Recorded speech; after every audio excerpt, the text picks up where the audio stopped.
حلفاً کہتا ہوں بانی پی ٹی آئی کی صحت کو کوئی مسئلہ نہیں۔ وزیر دفاع خواجہ آصف کا قومی اسمبلی میں اظہار خیال، کہا آنکھ کا مسئلہ تھا جس سے وہ صحت یاب ہو چکے، بلڈ پریشر کی تھوڑی بہت شکایت اس عمر میں ہو جاتی ہے۔ بانی پی ٹی آئی کے لیے دعا گو ہوں، اللہ ان کو لمبی عمر دے۔ ڈاکٹرز نے جو دیکھا ہے اس کی رپورٹ پبلک میں بھی آ جائے گی۔ بانی پی ٹی آئی کی صحت کو لے کر سیاست نہیں کرنی چاہیے۔ بانی کی صحت کو ایشو بنانا سیاسی بددیانتی ہوگی۔ مزید کہا نون لیگ کی قیادت ہونے کے باوجود پارلیمنٹ آتی تھی، کبھی نہیں کہا کہ نواز شریف مریم نواز قید میں ہیں تو پارلیمنٹ میں نہیں آئیں گے۔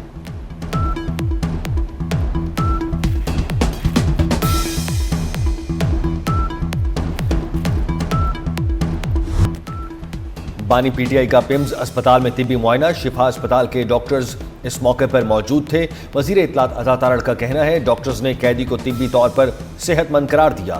عدالتی فیصلے کی روشنی میں قیدی کو 20 اور 21 اگست کی درمیانی شب اسپتال لایا گیا۔ طبی معائنے کے تمام مراحل میں ان کی ہمشیرہ عظمیٰ خان بھی موجود رہیں۔ 21 اگست کی صبح 5 بجے بانی کو اڈیالہ جیل منتقل کر دیا گیا۔ پی ٹی آئی کارکنوں کی جانب سے شفا اسپتال کے باہر پیدا کی گئی سیکیورٹی صورتحال کے پیش نظر قیدی کو پیمز لے جایا گیا۔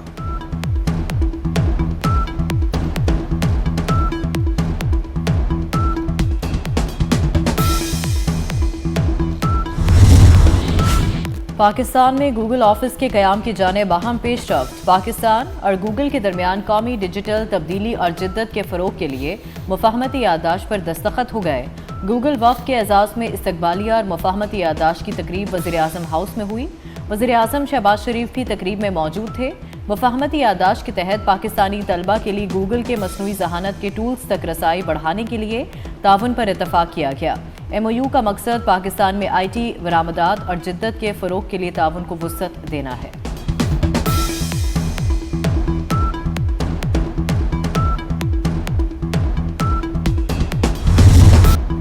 بلوچستان اور پاکستان کا حال مستقبل ایک ہے اور ہمیشہ ایک رہے گا۔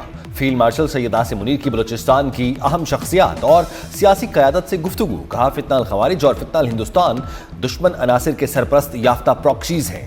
بلوچستان کی امن و ترقی اور خوشحالی کے لیے دشمن کے عزائم کو ناکام بنائیں گے۔ آئی ایس پی آر کے مطابق فیلڈ مارشل نے کہا دشمن کے پروپیگنڈے کا جامع اور بلا جھجک مقابلہ کیا جائے اور جھوٹے بیانیوں کو بے نقاب کیا جائے۔ فیلڈ مارشل سے ملاقات کرنے والے شرکاء کا غیر ملکی سپانسرڈ خطرات کے خلاف ریاست اور مسلح افواج کے شانہ بشانہ کھڑے رہنے کے عزم کا اظہار۔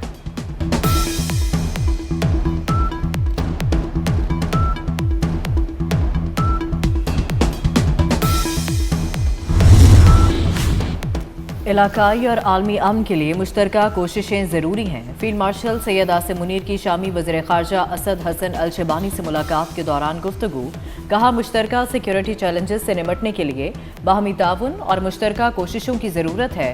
ملاقات کے دوران باہمی دلچسپی کے امور، علاقائی سیکیورٹی صورتحال پر تبادلہ خیال کیا گیا۔ دفاع اور سلامتی کے شعبوں میں باہمی تعاون کو مزید وسعت دینے پر اتفاق کیا گیا۔ شامی وزیر خارجہ نے علاقائی امن و استحکام کے فروغ میں پاک فوج کے پیشہ ورانہ کردار کو سراہا۔ پاکستان اور شام کا تعلقات مزید مضبوط بنانے اور دفاع و سلامتی کے شعبوں میں روابط بڑھانے کے عزم کا اعادہ کیا گیا۔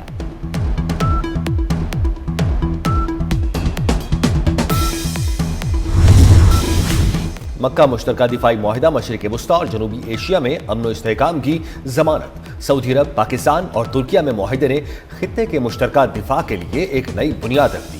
معروف عالمی جریدے بلوم برگ اور آذربائیجان کے جریدے کا لیبر کی رپورٹ سامنے آ گئی۔ رپورٹ کے مطابق معاہدہ علاقائی طاقتوں کو ایک مشترکہ دفاعی فریم ورک میں جوڑتا ہے۔ معاہدے میں اصول طے کیا گیا، ایک پر حملہ سب پر حملہ تصور ہوگا۔ امریکی صدر نے معاہدے کا خیر مقدم کیا اور اسے مشرق وسطیٰ کے ممالک کے دفاعی صلاحیت بہتر بنانے کی علامت قرار دیا۔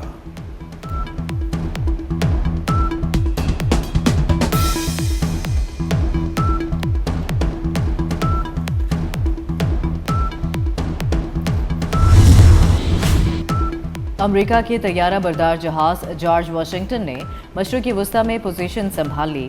جارج واشنگٹن نے 9 ماہ سے مشرقی وسطیٰ میں تعینات طیارہ بردار جہاز ابراہیم لنکن کی جگہ لی۔ ایران جنگ کے موقع پر تعینات ابراہیم لنکن پر 5000 سیلرز تعینات تھے۔ اہلکاروں کو کھانے پینے کی اشیاء میں کمی اور واش رومز کی خرابی کا سامنا تھا، جس پر اسے واپس امریکہ بھیج دیا گیا۔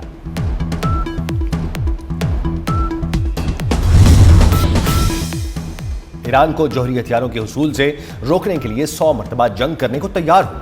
امریکی صدر ڈونلڈ ٹرمپ اپنے عزائم دہرا رہے ہیں۔ ایک ریڈیو شو کے دوران کہا، ایران کو کسی صورت جوہری ہتھیار حاصل کرنے کی اجازت نہیں دی جائے گی۔ ایران کے خلاف امریکی فوجی کارروائی انتہائی مؤثر رہی۔ اوباما اور بائیڈن نے ایران کے جوہری پروگرام کو بروقت نہیں روکا۔ ایران جوہری ہتھیار حاصل کر لیتا تو اسرائیل اور پورا مشرق وسطی شدید خطرے سے دوچار ہو جاتے۔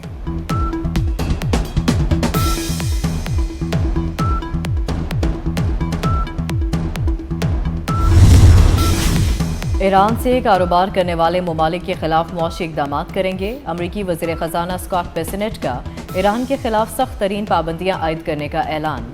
کہا، پابندیوں کا مقصد ایرانی حکومت کی اپنے پراکسی گروہوں کے ذریعے کارروائی کرنے کی صلاحیت کو محدود کرنا ہے۔ واشنگٹن کا مقصد ایرانی حکومت کو ختم کرنا ہے۔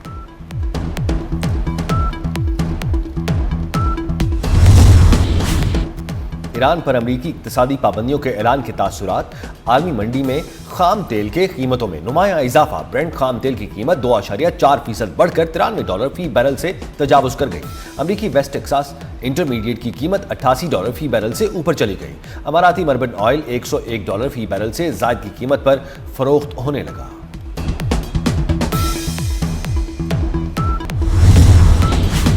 حکومت نے پیٹرولیم مصنوعات کی قیمتوں میں پھر اضافہ کر دیا۔ ہائی سپیڈ ڈیزل کی فی لیٹر قیمت میں ₹1.64 کا اضافہ، نئی قیمت ₹364.70 ہو گئی۔ پیٹرول کی فی لیٹر قیمت میں 27 پیسے کا اضافہ کر دیا گیا۔ پیٹرول کی فی لیٹر قیمت ₹337.78 کی سطح پر آ گئی۔ ISPR سمر انٹرنشپ میں شامل طلبہ کا کلا بلا حصار پشاور کا دورہ۔ خیبر پختونخوا کے مختلف جامعات کے طلبہ نے یادگار شہداء پر پھولوں کی چادر چڑھائی اور شہداء کو خراج عقیدت پیش کیا۔ طلبہ کو قلعہ بالا حصار کی تاریخی اہمیت اور FC خیبر پختونخوا نارتھ کی خدمات پر بریفنگ دی گئی۔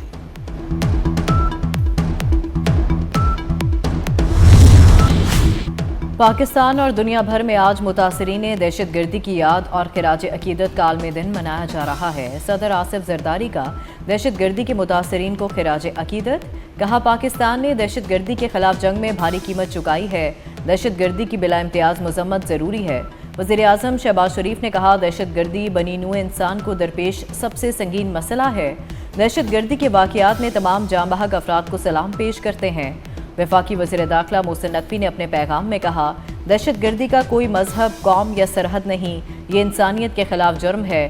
دہشت گردی کے متاثرین کی قربانیاں انسانیت کے لیے ناقابل فراموش باب ہے۔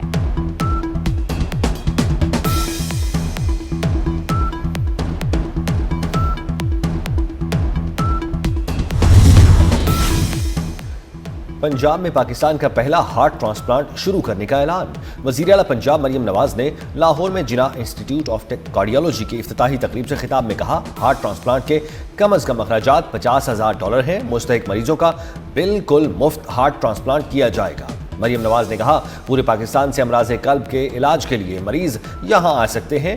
روزانہ کی بنیاد پر عوامی فلاح کے فیصلے کرنا میری ذمہ داریوں میں شامل ہے۔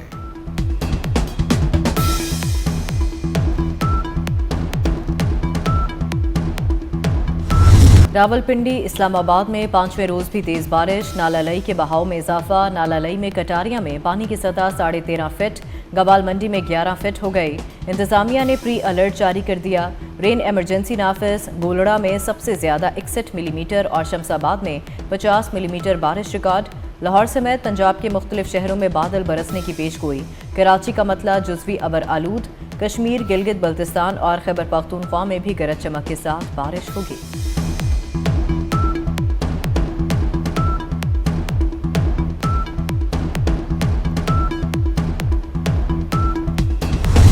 مودی کے ہندوتوا ایجنڈے کو بڑا دھچکا۔ امریکی ادارہ برائے مذہبی آزادی کا RSS پر پابندی کا مطالبہ۔ بھارت میں مذہبی کشیدگی بڑھانے والی انتہا پسند ہندو تنظیم RSS کو مسلمان دشمنی مہنگی پڑ گئی۔ RSS سربراہ کے دورہ امریکہ سے قبل ہی امریکی کمیشن نے ہندو تنظیم کو آڑے ہاتھوں لے لیا۔ ترک جریدے TRT کے مطابق امریکی کمیشن برائے بین الاقوامی مذہبی آزادی نے بھارت میں اقلیتوں پر حملوں میں ملوث RSS پر پابندی کا مطالبہ کر دیا۔